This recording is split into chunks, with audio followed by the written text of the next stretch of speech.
ईक्षा Hindi classes में स्वागत है।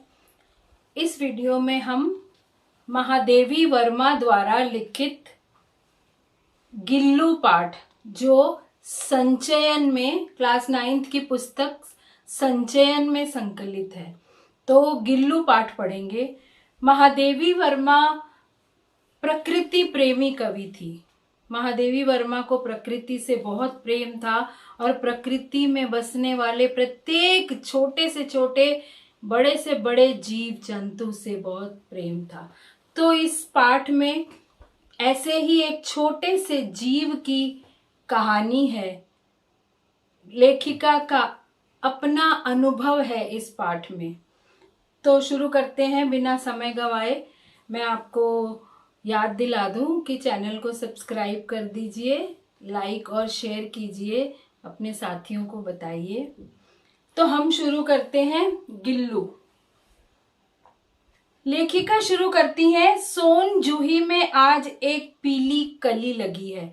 सोन जूही जूही के पौधे का नाम है।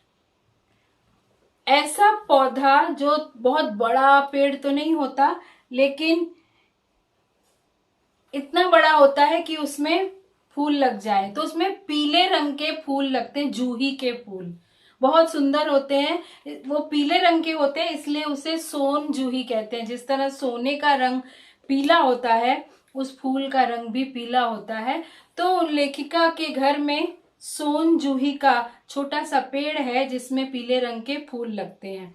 तो आज उन्होंने देखा एक छोटी सी पीले रंग की कली, बड, जो अभी फूल नहीं बना, अभी कली खिली है, और वो जब बड़ा फूल बन जाएगी तो वो बड़ा फूल कहलाएगी। अभी वो कली कहलाती है क्योंकि अभी छोटी सी है वो। इसे देखकर अनायास ही उस छोटे जीव का स्मरण हो आया जो इस लता की सघन हरितिमा में छिप कर बैठता था। तो कली को देखते ही, उस सोन जूही की कली को देखते ही लेखिका को वो छोटा सा जीव याद आया, छोटा सा जंतु, छोटा सा प्राणी याद आया जो इनके घर में था। जो क्या करता था? जो लता की सघन, ये जो सोन जूही की लता है, बेल है, पौधा है, इसमें इसकी सघन हरितिमा में, इसकी घनी हरियाली में छिप के बैठ जाता था। पता नहीं चलता था कहाँ छिपा हुआ है वो छोटा सा जीव। वो कौन सा जीव था वो आगे बताएंगी।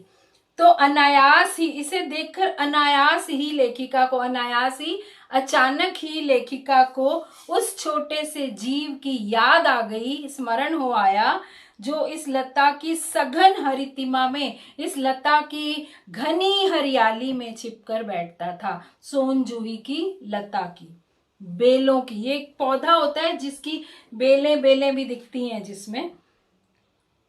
और फिर मेरे निकट पहुंचते ही कंधे पर कूद कर मुझे चौंका देता था। जैसे ही लेखिका उस सोन जूही के पौधे के पास जाती थी, ये एक जो जीव था छोटा सा, ये लेखिका के कंधे पर कूद के चढ़ जाता था। वो ढूंढती थी कहाँ है, लेकिन वो लेखिका को देख लेता था और चढ़ जाता था इनके कंधे पर और चौंका देता था कि मैं तो इसे ढूंढ रही थी। वो घने पत्तों में दिखाई नहीं देता था, लेकिन वो लेखिका को देख लेता था, इसलिए लेखिका चौंक जाती थी कि अरे कहाँ से आ गया ये। तब मुझे कली की खोज रहती थी, पर आज उस लघु प्राण की खोज है। उस वक्त लेखिका उस बेल में से, उस छोटे पौधों में से कली ढूंढती थी कि कोई सोन जूही तो नहीं खिल गई है, छोटी सी कली तो नहीं उगाई है।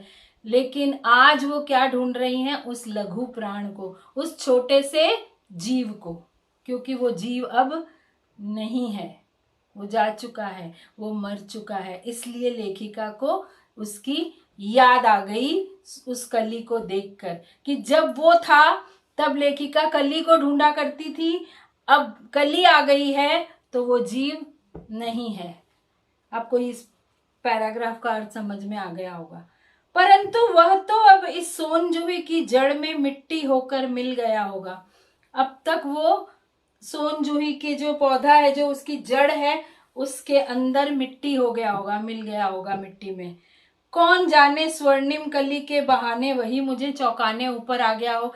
क्या पता वही प्राणी, वो लघु प्राणी, वो छोटा सा जीव इस फूल के रूप में मुझे चौंकाने आ गया है, मुझे हैरान करने आ गया है अपनी सुंदरता से। ऐसे ही लेखिका की कल्पना है कि पता नहीं क्योंकि उसको उसी मिट्टी में दबा दिया गया था, उस पेड़ की, इस पौधे की मिट्टी में, इसलिए उन्हें लगता है शायद वही जीव फूल का, कली का रूप लेकर आ गया है मुझसे मिलने। अचानक एक दिन, अब वो उसकी कहानी सुना रही हैं, उस छोटे से जीव को कैसे कैसे पाया था उन्होंने। अचानक एक दिन सवेरे कमरे से बरामदे में आकर मैंने देखा 2 कौवे एक गमले के चारों ओर चोंचों से छुआ छुअव्वल जैसा खेल खेल रहे हैं। छुआ छुअव्वल जैसा खेल होता है ना, किसी आइस पाइस जिसको बोलते थे पहले, कहीं छुप जाते हैं फिर किसी को पकड़ के छू के फिर भाग जाते थे, उसको छुआ छुअव्वल खेल कहते हैं। तो 2 कौवे ऐसे इस तरह का खेल खेल रहे थे, ऐसे लगता था किसी को छू रहे हैं फिर वापस आ रहे हैं, फिर किसी को छू रहे हैं वापस आ रहे हैं उनके खिड़की पर। ये काक भुशुंडी भी विचित्र पक्षी है। ये कौवे को काक भुशुंडी का नाम दिया लेखिका ने। हमारे माइथोलॉजी में एक कहानी है कि ये काक भुशुंडी एक ऋषि थे जो दूसरे ऋषि के श्राप से कौवा बन गए थे, और इन्होंने वाल्मीकि की रामायण के पहले ही रामायण सुन ली थी शंकर जी के, शिव जी के मुख से। तो सबसे पहले ये राम के बहुत बड़े भक्त थे, और राम कथा इन्होंने शंकर जी के मुख से ही, वो शंकर जी पार्वती को कथा सुना रहे थे और इन्होंने कौवे के रूप में पूरी कथा रामचंद्र जी की सुन ली थी। तो तब से बहुत से लोग कौओं को बहुत आदर की दृष्टि से देखते हैं, उनमें काक भुशुंडी के रूप को देखते हैं, ऋषि के रूप को देखते हैं। तो ये ऋषि जो थे वो किसी दूसरे ऋषि के, काक भुशुंडी ऋषि किसी दूसरे ऋषि के श्राप से कौवा बन गए थे, वास्तव में वे ऋषि थे। तो लेखिका यहाँ उन कौओं को काक भुशुंडी नाम ही दे रही हैं कि ये काक भुशुंडी भी विचित्र पक्षी है, विचित्र अनोखा पक्षी है, एक साथ समादरित अनादरित। इनको आदर के सम है, आदर भी मिलता है इन समादरित यानी आदर के साथ, और अनादर भी मिलता है। जब ये काव काव करके चिल्लाते हैं तो लोग इन्हें भगा देते हैं, भागो कौवा, कौवे को कोई आदर नहीं देता। और जब पितृपक्ष होता है, जब श्राद्ध आते हैं तो इतना आदर मिलता है उनको, उनके लिए पूरी, खीर, रोटी सब बनाई जाती है। तो एक ही साथ ये विचित्र पक्षी है, लेखिका कहती कोई कभी तो इन्हें इतना आदर मिलता है, कभी इनका अनादर होता है। अति सम्मानित, अति अवमानित, हद से ज्यादा, अति बहुत ज्यादा सम्मान भी मिलता है और बहुत ज्यादा अपमान भी मिलता है। अब क्यों सम्मान मिलता है वो बता रही हैं। हमारे बेचारे पुरखे न गरुड़ के रूप में आ सकते हैं, न मयूर के, न हंस के। हमारे पुरखे यानी हमारे एंसेस्टर्स, हमारे पूर्वज, हमारे दादा परदादा जो मर जाते हैं, जो हमारे से आगे पीढ़ियों वाले, वो जब तो उनकी आत्मा की शांति के लिए, उनको प्रसन्न करने के लिए, उनको याद करने के लिए साल में एक बार पितृपक्ष मनाया जाता है, और उनमें मानते हैं लोग कि उस समय कौवे आते हैं और वो पितृ जो हमारे हैं, जो हमारे एंसेस्टर्स हैं, वो कौवे बनकर आते हैं और बनाया हुआ खाना वगैरह खाकर तृप्त होकर हमें आशीर्वाद देकर जाते हैं। तो लेखिका कह रही है कि ये हमारे जो पुरखे हैं, हमारे जो पितर हैं, हमारे जो एंसेस्टर्स हैं, हमारे पूर्वज हैं, वो गरुड़ पक्षी के रूप में नहीं आते, मयूर मोर के रूप में नहीं आते, हंस के रूप में नहीं आते। उन्हें पितर पक्ष में हमसे कुछ पाने के लिए काक बनकर ही अवतीर्ण होना पड़ता है। अवतीर्ण होना, प्रकट होना, अवतार लेना। उन्हें कौवा बनकर ही आना पड़ता है। और इतने सुंदर सुंदर पक्षी हैं, वो नहीं बनते, वो कौवा ही बनकर आते हैं। इतना ही नहीं, हमारे दूरस्थ प्रियजनों को भी अपने आने का मधुर संदेश इनके कर्कश स्वर में ही देना पड़ता है। मानते हैं लोग कि अगर आपके घर के बाहर या खिड़की पर या बालकनी में कौवा अगर काव काव करता है तो इसका मतलब है कि आपके घर मेहमान आने वाला है। कौवा संदेश देने आता है। कई लोग उस घर के पास काव काव सुनते तो बहुत खुश हो जाते हैं कि आज मेहमान आएंगे। तो कौवे जो हैं वो मधुर संदेश देते हैं मेहमान के आने का। किस स्वर में? कर्कश स्वर में, काव काव काव। किसी को नहीं अच्छा लगता ये स्वर, लेकिन इसके पीछे जो संदेश है वो मधुर है कि मेहमान आएंगे। किसी को जिसका इंतजार होगा वो उसी का अंदाजा लगा लेता है कि ये आएंगे, शायद मेरी बेटी आएगी, बहुत दिन से नहीं आई, आज कौवा काव काव कर रहा है तो जरूर, या बेटा आएगा। ये जिससे भी मिलना चाहते हैं लोग उसी का अंदाजा लगा लेते हैं। तो कर्कश स्वर में मधुर संदेश देने वाला भी कौन है? कौवा है। दूसरी ओर हम कौवा और काव काव करने को अवमानना अर्थ में ही प्रयुक्त करते हैं। एक तरफ हम उसके कर्कश स्वर में मधुर संदेश ढूंढते हैं, दूसरी तरफ हम उसके काव काव करने को, उसके कर्कश स्वर को, कटु स्वर को, कठोर स्वर को अपमानित करते हैं, अवमानना करते हैं, उड़ा देते हैं उसको, भागो क्या काव काव कर रहा है। मेरे काक पुराण के विवेचन में अचानक बाधा आ पड़ी। लेखिका उन दो कौओं को देखकर यही बातें सोच रही थी कि ये कौए के बारे में जो अभी मैंने आपको सारी बताई। तो ये जो काक पुराण इनका चल रहा था मन में, किसी को नहीं सुना रही थी, ये अपने मन में सुना रही थी और पाठकों को बता रही हैं। उसके बीच में अचानक बाधा आ पड़ी, अचानक उनका ध्यान हट गया उस काक पुराण से। काक पुराण यानी काक कौओं की कथा। क्योंकि गमले और दीवार की संधि में छिपे एक छोटे से जीव पर मेरी दृष्टि रुक गई। जब देखा था ना कि दो कौवे लुक्का छिपी खेल रहे हैं, तो उन्होंने देखा, पहले तो वो कौओं के बारे में सोचने लगी कि क्या इसको कभी आदर मिलता है, कभी अपमान मिलता है, और फिर उनका ध्यान गया एकदम से गमले और दीवार के बीच में थोड़ी सी जगह थी, उस जगह पर इनकी दृष्टि पड़ी। क्या देखा इन्होंने? निकट जाकर देखा गिलहरी का छोटा सा बच्चा है जो संभवतः घोंसले से गिर पड़ा है। कहीं पेड़ पर घोंसला होगा गिलहरी का, उसमें से गिर के वो गमले और दीवार के बीच में गिरा पड़ा है। गिलहरी जानते हो आप लोग सब, स्क्विरल, छोटी सी होती है गिलहरी, उसकी लंबी सी गुच्छे वाली पूंछ होती है, बहुत तेज चलती है, ऐसे ऐसे करके अपने पंजों के बल खड़ी होती है और हाथ में कुछ लेकर खाने लगती है।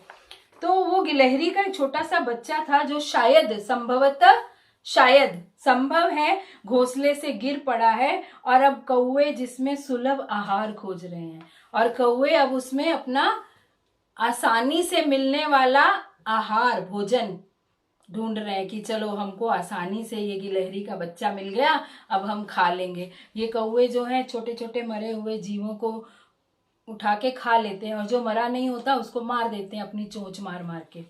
तो वे कौवे यही देख रहे थे कि चलो आज हमें सुलभ आहार मिल गया, सुलभ, आसानी से मिलने वाला।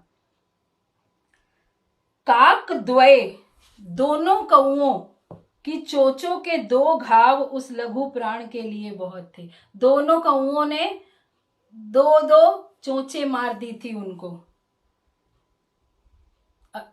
दोनों कौओं ने उस छोटे से जीव को अपनी चोंचों से घायल कर दिया था और वो मरने वाला था, उसके लिए इतना ही बहुत था। अतः वह निश्चेष्ट सा गमले से चिपटा पड़ा था, गमले से चिपक कर पड़ा हुआ था, निश्चेष्ट, बिना हिले डुले, बेहोश सा, मरने वाला हो गया था। निश्चेष्ट, बिना हिले डुले, बिना किसी हरकत के। सबने कहा कौवे की चोंच का घाव लगने के बाद यह बच नहीं सकता, अतः इसे ऐसे ही रहने दिया जाए। लेखिका को तो जानवरों से, जीव जंतुओं से बहुत प्रेम था, तो वो उसे उठाने लगी, तो घर वालों ने कहा कि छोड़ो, ये कौवे ने एक बार मार दिया है तो ये बचेंगे नहीं, क्योंकि ऐसा होता है, एक बार अगर कौवे की चोंच का घाव लग जाए इतने छोटे से जीव को तो फिर वो बचते नहीं है, अतः इसे रहने दो, यहीं वो खाएंगे, उनको खा जाने दो कौओं को। परंतु मन नहीं माना, लेखिका का मन नहीं माना। उसे हौले से उठाकर अपने कमरे में लाई, हौले से धीरे से उठाकर अपने कमरे में ले आई। फिर रुई से रक्त पोंछकर, उसको जो खून निकल रहा था, उसको जो कौओं ने चोंच मारी थी जिससे खून निकल रहा था, उससे उसे पोंछकर, रुई से पोंछा और घावों पर पेनिसिलिन का मरहम लगाया। मरहम कहते हैं किसी क्रीम जैसी कोई चीज होती है, दवाई जो होती है, मलहम, जिससे आराम मिलता है, फोड़े फुंसियों पर लगाया जाता है। और पहले जमाने में पेनिसिलिन नाम का मरहम आता था, जैसे आजकल सोफ्रामाइसिन और बीटाडिन की आती है मलहम, इस तरह से तब पेनिसिलिन नाम की मरहम आती थी जो घावों पर लगाई जाती थी। तो लेखिका ने वो पेनिसिलिन की मरहम उस गिलहरी के बच्चे को लगा दी जहां घाव था। रुई की पतली बत्ती दूध में भिगोकर जैसे जैसे उसके नन्हे से मुंह में लगाई, पर मुंह खुल न सका। अब उसको भूख लगी होगी, छोटा सा जीव है, छोटा सा मुंह है उसका, तो रुई का टुकड़ा लेकर उसको दूध में भिगोकर उसके मुंह में ऐसे ऐसे बूंद निचोड़ी, लेकिन उसने मुंह नहीं खोला, पर मुंह खुल न सका और दूध की बूंदें दोनों ओर ढुलक गई। दोनों ओर उसके मुंह से अंदर जाने के बदले आसपास से फिसल गई, गिर गई। दूध की बूंदें ढुलक गई यानी गिर गई। कई घंटे के उपचार के उपरांत, कई घंटों तक वे उपचार करती रही, उसका इलाज, उपचार, इलाज के उपरांत, इलाज के बाद, उपरांत बाद उसके मुंह में एक बूंद पानी टपकाया जा सका। तो कई घंटे लगी रही उसकी सेवा करने और फिर एक बूंद पानी उसने पिया। तीसरे दिन, ऐसे 2 दिन तक वो करती रही उसका इलाज, और तीसरे दिन वह इतना अच्छा और आश्वस्त हो गया, इतना अच्छा हो गया, स्वस्थ हो गया और आश्वस्त हो गया, यानी उसको विश्वास हो गया कि वो वहां पर सेफ है, सुरक्षित है, निश्चिंत हो गया। आश्वस्त होना, निश्चिंत हो जाना कि मुझे कोई डर नहीं है, कि मेरी उंगली अपने 2 नन्हे पंजों से पकड़कर नीले कांच के मोतियों जैसी आंखों से इधर उधर देखने लगा। लेखिका की उंगली को अपने पंजों से, उसके पंजे थे, अपने पंजों से लेखिका की उंगली को पकड़कर लेखिका को नीले रंग की आंखों, कांच जैसी, शीशे जैसी आंखें थी उसकी, उन आंखों से लेखिका की ओर देखने लगा। तो कितना सुंदर लग रहा होगा वो छोटा सा गिलहरी का बच्चा। 3-4 मास में उसके स्निग्ध रोए, झब्बेदार पूंछ और चंचल चमकीली आंखें सबको विस्मित करने लगी। इतना सुंदर हो गया 3-4 महीने में, उसके चिकने चिकने चमकीले, स्निग्ध चिकने और चमकीले रोए, बाल, गिलहरी के बाल होते हैं ना शरीर पे, तो चमकीले से चिकने चिकने रोए निकल आए और उसकी लंबी गुच्छेदार, झब्बेदार गुच्छेदार पूंछ बन गई और चंचल चमकीली आंखें, उसकी आंखें चंचल और चमकीली हो गई और सबको विस्मित करने लगी। सब हैरान होने लगे देखकर कि कितना सुंदर गिलहरी का बच्चा है। विस्मित करना, आश्चर्यचकित करना। हमने उसकी जातिवाचक संज्ञा को व्यक्तिवाचक का रूप दे दिया। अब इस बात को समझना पड़ेगा, यहां व्याकरण आ गया है। आपने संज्ञा पढ़ी होगी, जातिवाचक संज्ञा, व्यक्तिवाचक संज्ञा, भाववाचक संज्ञा, ये 3 भेद होते हैं। अब जातिवाचक संज्ञा जो होती है वो किसी पूरी जाति का बोध कराती है। जैसे हम कहें बिल्लियां, कुत्ते, किसी का लड़के, लड़कियां, तो ये पूरी जाति है, कोई भी हो सकता है इसमें, कोई भी लड़का, कोई भी लड़की, कोई भी बिल्ली, कोई भी कुत्ता, कोई भी गिलहरी हो सकती है। लेकिन अगर हम कहें पुसी, कैट, पुसी बिल्ली का नाम है, तो वो व्यक्तिवाचक संज्ञा बन गई। अगर हम कहें टॉमी, डॉग का नाम है, कुत्ते का नाम है, तो वो टॉमी जो है वो जातिवाचक से व्यक्तिवाचक बन गया, जो विशेष कुत्ते का बोध करा रहा है, जो विशेष बिल्ली का बोध करा रहा है। किसी लड़के का नाम हम कहें राजेश, तो वो विशेष लड़के का बोध करा रहा है। तो लड़का जातिवाचक है और राजेश व्यक्तिवाचक है। कुत्ता जातिवाचक है और टॉमी व्यक्तिवाचक हो गया। बिल्ली जातिवाचक है और पूसी व्यक्तिवाचक हो गई। ऐसे ही गिलहरियां थी, सारी जितनी भी गिलहरियां थी वो सब जातिवाचक थी, और ये व्यक्तिवाचक कैसे बन गया? हमने इसका नाम गिल्लू रख दिया।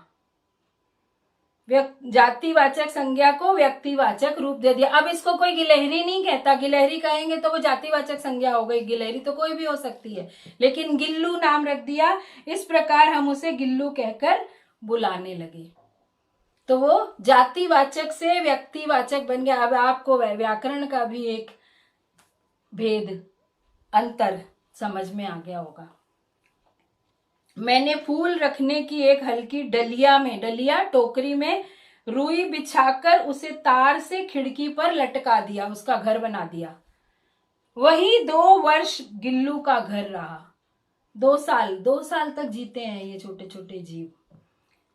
वह स्वयं हिलाकर अपने घर में झूलता और अपनी कांच के मनकों सी आंखों से कमरे के भीतर और खिड़की से बाहर न जाने क्या देखता समझता रहता था। मन के मोती, कांच के मोतियों जैसी आंखों से घर के बाहर अंदर क्या हो रहा है सब देखता रहता था। परंतु उसकी समझदारी और कार्यकलाप पर सबको आश्चर्य होता था कि इतना छोटा सा जीव है, इतना समझदार है, क्या क्या काम करता है, ये सब देखकर लोगों को आश्चर्य होता था। तो वो क्या क्या करता था ये अब लेखिका बता रही है। तो जब मैं लिखने बैठती तब अपनी ओर मेरा ध्यान आकर्षित करने की उसे इतनी तीव्र इच्छा होती थी कि उसने एक अच्छा उपाय खोज निकाला। लेखिका थी, वो लिखती रहती थी सारा टाइम, तो वो हमेशा लेखिका का ध्यान अपनी ओर खींचता था, और ध्यान खींचने के लिए क्या क्या करता था, एक अच्छा उपाय खोजा उसने। वह मेरे पैर तक आकर सर्र से पर्दे पर चढ़ जाता, पैर के पास आता और वहां पे पर्दा लगा हुआ था जहां लेखिका बैठती थी, सर्र से पर्दे के ऊपर चढ़ जाता और फिर उसी तेजी से उतरता। उसका ये दौड़ने का क्रम तब तक चलता रहता जब तक मैं उसे पकड़ने के लिए न उठती। तो अटेंशन सीख करने के लिए, अपनी और लेखिका का ध्यान आकर्षित करने के लिए पर्दे के ऊपर चढ़ता उतरता बार बार, तो तब तक करता रहता जब तक लेखिका उसको उठकर पकड़ नहीं लेती थी, गोद में नहीं ले लेती थी।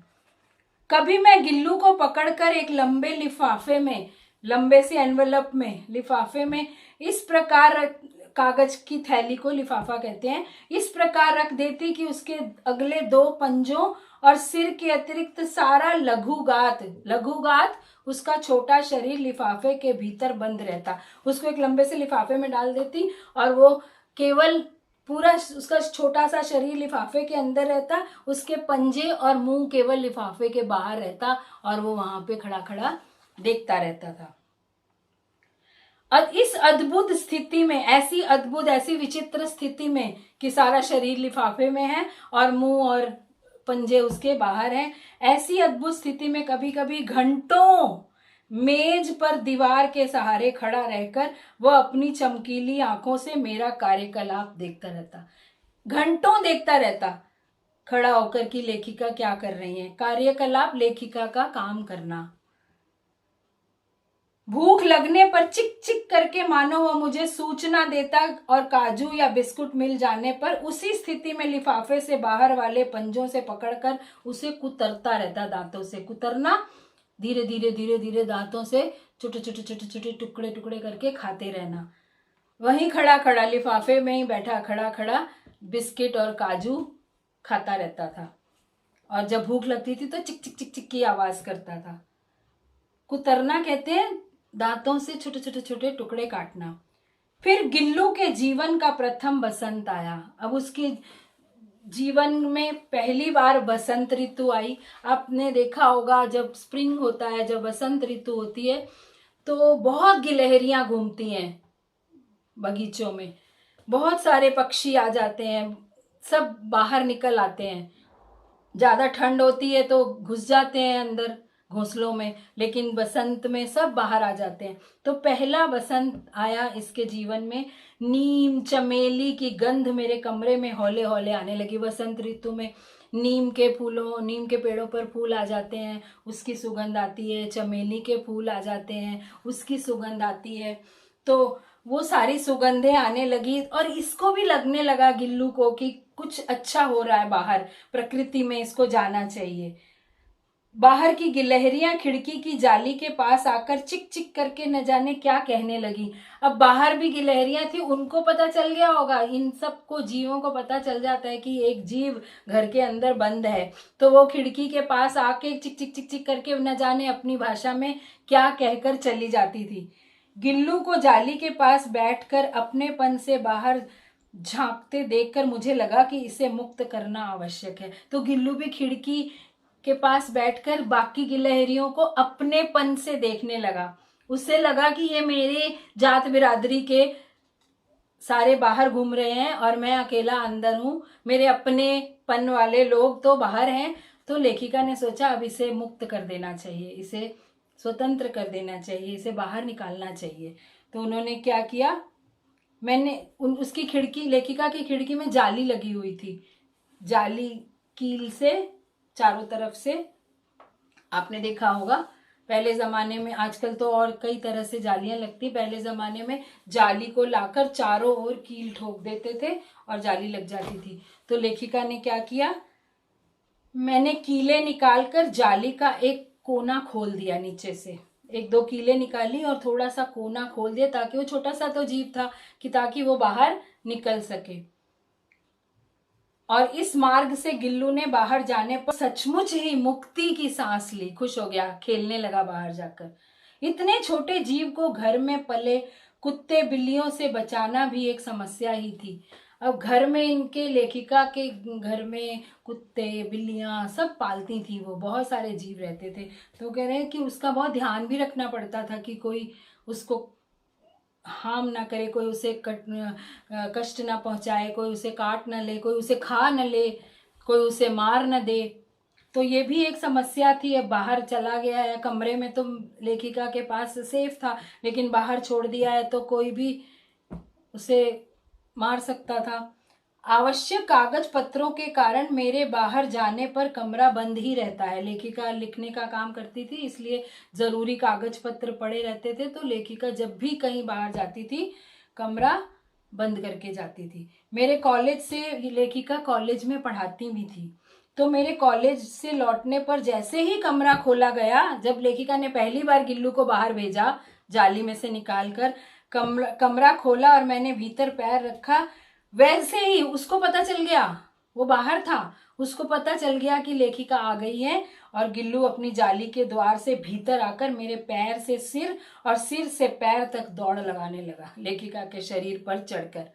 तब से यह नित्य का क्रम हो गया, नित्य, रोज रोज यही होता। लेखिका कॉलेज से आती और ये गिल्लू घर में आता, घुस जाता खिड़की से अंदर और लेखिका के ऊपर नीचे दौड़ लगाने लगता। मेरे कमरे से बाहर जाने पर गिल्लू भी खिड़की की खुली जाली की राह बाहर चला जाता और दिन भर गिलहरियों के झुंड का नेता बना हर डाल पर उछलता कूदता रहता, और ठीक 4 बजे वह खिड़की से भीतर आकर अपने झूले में झूलने लगता। उसको टाइम भी पता लग गया था कि लेखिका आने वाली है। जब लेखिका जाती ये भी निकल जाता खिड़की से, खेल कूद के, सब गिलहरियों का नेता बन के, लीडर बना हुआ था, खेलता कूदता, और 4 बजे आकर अपनी जो डलिया, जो टोकरी का झूला बनाया था उसमें झूलने लगता। मुझे चौंकाने की इच्छा उसमें न जाने कब और कैसे उत्पन्न हो गई थी। उसको अच्छा लगता था लेखिका को एकदम से चौंका देना, हैरान कर देना। कभी फूलदान के फूलों में छिप जाता, फूलदान, फ्लावर वॉस जिसमें फूल रखे जाते, कभी उसमें छिप जाता। कभी पर्दे की चुन्नट में, पर्दों में चुन्नटें होती है ना, गैदर्स, उसके अंदर छुप जाता। और कभी सोन जूही की पत्तियों में छुप जाता, ताकि लेखिका उसको ढूंढे कहाँ चला गया है। मेरे पास बहुत से पशु पक्षी हैं और उनका मुझसे लगाव भी कम नहीं है, परंतु उनमें से किसी को मेरे साथ मेरी थाली में खाने की हिम्मत हुई है ऐसा मुझे स्मरण नहीं आता। बहुत से पशु पक्षी हैं लेखिका के पास, वो कह रही हैं, तब थे, लेकिन किसी की इतनी हिम्मत नहीं हुई कि लेखिका की थाली में से कोई खा ले निकाल कर। गिल्लू इनमें अपवाद था, अपवाद जो अलग हो, जो सबसे अलग हो। तो गिल्लू में इतनी हिम्मत थी कि वो लेखिका की थाली में से निकाल कर खा लेता था। मैं जैसे ही खाने के कमरे में पहुंचती, वह खिड़की से निकलकर आंगन की दीवार, बरामदा पार करके मेज पर पहुंच जाता, मेज टेबल पर, और मेरी थाली में बैठ जाना चाहता। बड़ी कठिनाई से मैंने उसे थाली के पास बैठना सिखाया, जहां बैठकर वह मेरी थाली में से एक एक चावल उठाकर बड़ी सफाई से खाता रहता। लेखिका के पास थाली, वो थाली में घुसना चाहता था, लेकिन लेखिका ने उसे सिखाया कि थाली के बाहर बैठना है, और बैठकर वो थाली में से एक एक चावल का दाना उठा उठाकर खाने लगा। काजू उसका प्रिय खाद्य था, खाद्य भोजन। काजू बहुत अच्छे लगते थे उसको, कैश्यू नट्स जो होते हैं। और कई दिन काजू न मिलने पर वह अन्य खाने की चीजें या तो लेना बंद कर देता या झूले से नीचे फेंक देता था। उसके झूले में खाने की चीजें डाल देते थे, तो जब काजू डालते थे तो खा जाता था, और काजू नहीं देते थे तो जो और दूसरी चीजें होती थी वो नीचे फेंक देता था। उसी बीच मुझे मोटर दुर्घटना में आहत होकर कुछ दिन अस्पताल में रहना पड़ा। लेखिका का एक्सीडेंट हो गया गाड़ी से, तो चोट लग गई, तो उन्हें थोड़े दिन के लिए हॉस्पिटल में रहना पड़ा, आहत होकर, घायल होकर। उन दिनों जब मेरे कमरे का दरवाजा खोला जाता, गिल्लू अपने झूले से उतरकर दौड़ता और फिर किसी दूसरे को देखकर उसी तेजी से अपने घोंसले में जा बैठता। तो लेखिका तो घर नहीं आ रही थी, तो कोई दूसरा कोई भी आता, दरवाजा खोलता उसको खाना देने के लिए, तो जब दरवाजा खुलता था तो वो सोचता था लेखिका आ गई, तो भागकर झूले में से नीचे उतर आता था, और जब देखता कोई दूसरा आया है तो वापस अपने झूले में चला जाता, क्योंकि उसे लेखिका से इतना लगाव हो गया था कि वो लेखिका के बिना किसी का आना उसे अच्छा नहीं लगता था। सब उसे काजू दे आते, परंतु अस्पताल से अब सबको पता था ये काजू तो खा ही लेगा, तो उसके झूले में, उस टोकरी में काजू डाल देते थे। परंतु जब लेखिका हॉस्पिटल से लौटकर आई, अस्पताल से लौटकर जब मैंने उसके झूले की सफाई की, तो उसमें काजू भरे मिले। इसका मतलब क्या है? लेखिका की अनुपस्थिति में वह कुछ खाना भी नहीं खा रहा था, काजू तक भी नहीं खा रहा था, जिनसे ज्ञात होता था कि वह उन दिनों अपना प्रिय खाद्य कितना कम खाता रहा। प्रिय खाद्य, प्रिय भोजन, उसको लेखिका की याद इतनी आती थी, वो इतना दुखी था कि उससे काजू तक भी नहीं खाया जा रहा था। तो देखिए, पशु पक्षियों में भी कितना प्रेम होता है, कितना लगाव होता है। उनको जिससे प्रेम मिलता है वो उसके लिए अपनी जान तक देने को तैयार हो जाते हैं। तो हम ऐसे पशु पक्षियों को छोटा सा जीव समझ के उनकी अवहेलना, उनको इग्नोर करते हैं, ऐसा नहीं है। उनके अंदर भी फीलिंग्स होती हैं, वो सब कुछ समझते हैं। यही लेखिका कहना चाहती हैं, इसीलिए उन्होंने ये पाठ लिखा है। मेरी अस्वस्थता में वह तकिए पर सिरहाने बैठकर अपने नन्हे नन्हे पंजों से मेरे सिर और बालों को इतने हौले हौले सहलाता रहता कि उसका हटना एक परिचारिका के हटने के समान लगता था। परिचारिका कहते हैं नर्स को, सेवा करने वाली, बीमार की सेवा करने वाली जो होती है वो नर्स होती है, उसको परिचारिका कहते हैं। तो वो जब लेखिका की तबीयत ठीक नहीं होती, वो लेटी रहती अगर बिस्तर पर, तो उनके सिरहाने, तकिए, पिल्लों के पास बैठकर लेखिका के सिर पर अपने छोटे छोटे पंजों से, पंजा कहते हैं हाथ को, हाथों से उनके सिर पर ऐसे ऐसे हाथ फेरता रहता। और जब वह चला जाता तो लेखिका को ऐसा लगता कोई नर्स चली गई है, मेरी सेवा करते करते कोई परिचारिका यहाँ से चली गई है। गर्मियों में जब मैं दोपहर में काम करती रहती तो गिल्लू न बाहर जाता न अपने झूले में बैठता। उसने मेरे निकट रहने के साथ गर्मी से बचने का एक सर्वथा नया उपाय खोज निकाला था। गर्मियों में बाहर नहीं जाता था क्योंकि धूप बहुत तेज होती है। तो गांव में तो वैसे भी, छोटे शहरों में तो वैसे भी इतनी ज्यादा कड़कती धूप होती है, कूलर वूलर तो होते नहीं थे तब, एसी तो होते ही बिल्कुल ही नहीं थे। तो उसने अपने आप को ठंडा रखने का एक सर्वथा बिल्कुल नया उपाय खोज लिया। क्या खोज लिया? वह मेरे पास रखी सुराही पर लेट जाता। सुराही आप लोग समझते होंगे, जो मिट्टी का घड़ा होता है, घड़ा थोड़ा बड़ा होता है और उसका मुंह बड़ा होता है, लेकिन सुराही थोड़ी छोटी होती है और उसकी पतली सी गर्दन होती है सुराही की, लंबी, जिसमें से पानी निकाला जाता है। तो सुराही लेकर लोग, उसका हैंडल भी होता था सुराही का, आजकल तो पता नहीं मिलती हैं, लेकिन लोग प्रयोग नहीं करते क्योंकि सबके घर में फ्रिज होता है ठंडे पानी के लिए। तो वो सुराही में पानी रखती थी लेखिका, और सुराही मिट्टी की ठंडी होती है, तो क्या करता था वो, सुराही के ऊपर गिलहरी मेरे पास रखी सुराही पर लेट जाता था। सुराही के ऊपर ढक्कन लगा होता, उसके ऊपर लेट जाता था, और इस प्रकार समीप भी रहता और ठंडक में भी रहता, पास भी रहता लेखिका के, और ठंडक भी उसको सुराही से मिलती रहती। अब देखिएगा, घड़े का या सुराही को अगर पानी डाला हुआ है उसको हाथ लगाकर, तो बहुत ठंडा होता है, वो मिट्टी ठंडी हो जाती है, तो घड़ा ठंडा हो जाता है, सुराही भी बाहर से ठंडी हो जाती है। गिलहरियों के जीवन की अवधि 2 वर्ष से अधिक नहीं होती। जीवन की अवधि, जीवन का समय, उनकी जिंदगी 2 साल होती है, बस 2 साल तक वो जीवित रहते हैं। अतः गिल्लू की जीवन यात्रा का अंत आ ही गया। गिल्लू भी मरणासन हो गया, मरने के लिए उसका भी समय आ गया। दिन भर उसने न कुछ खाया न बाहर गया। रात में अंत की यातना में भी वह अपने झूले से उतरकर, अंत की यातना, अंत समय में जो कष्ट होता है, मरते समय जब प्राण निकलते हैं तो सबको बहुत कष्ट होता है, उस यातना में भी वो झूले से, उस दुख में भी, उस कष्ट में भी झूले में से उतरकर मेरे बिस्तर पर आया और ठंडे पंजों से मेरी वह उंगली पकड़कर हाथ से चिपक गया। ठंडे, उसके पंजे बिल्कुल ठंडे हो रहे थे। लेखिका समझ गई थी कि अब ये भी ठंडा होने वाला, ये भी मरने वाला है, और लेखिका की उंगली पकड़कर उनके हाथ से चिपक गया, जिसे उसने अपने बचपन की मरणासन्न स्थिति में पकड़ा था, उसी तरह पकड़ लिया जैसे सबसे पहले लेखिका ने उसे कौओं से बचाया था। तब भी वो मरने वाला था, मरणासन्न स्थिति में था, मरने वाला था, मरणासन्न बिल्कुल मरने के निकट, उस स्थिति में जैसे उसने पकड़ा था लेखिका की उंगली को, वे बिल्कुल वैसे अब फिर से मरणासन्न स्थिति में पकड़ लिया।